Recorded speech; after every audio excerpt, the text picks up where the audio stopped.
Before I begin, I just want to say that I really hope that everybody is safe inside and is feeling very healthy. And I do hope that this whole crisis thing will be solved and that we all can just move along with our daily lives as usual. Alright, let's begin.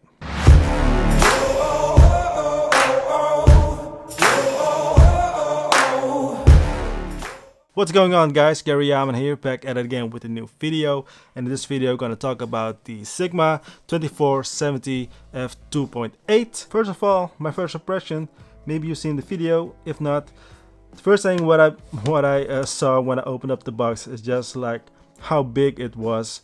I mean the front element, how large it was. It is 82 mils and the cap came off. Okay.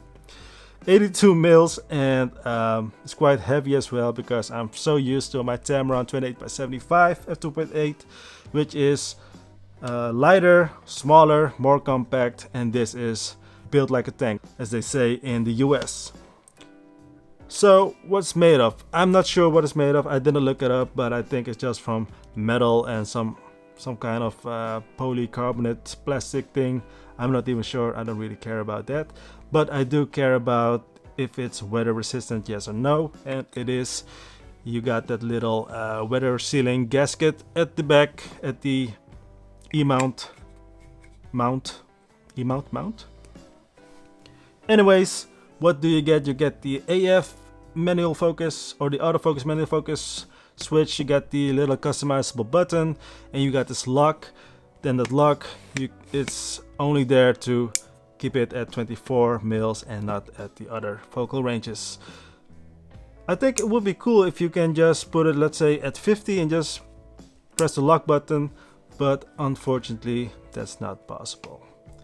Anyways, what do I think about the image quality and the performance of this lens? The image quality of this lens, both in photo and video, is really nice. It's very good actually. Not just nice, I think it's really good. I think you can get some really good result with it.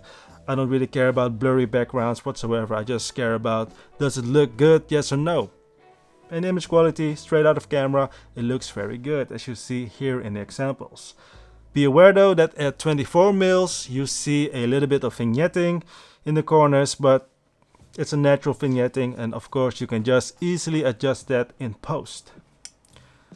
What about the performance? The autofocus performance of this lens is very good as well, both in photo and video. It's very snappy, very fast, and also what I really like, it is very silent. You don't hear the autofocus motor at all. So there you have it actually already. The build quality of this lens is good, the image quality is good, the performance is good, the price is even good. It's around 1100 bucks, 1100 euros, so very affordable.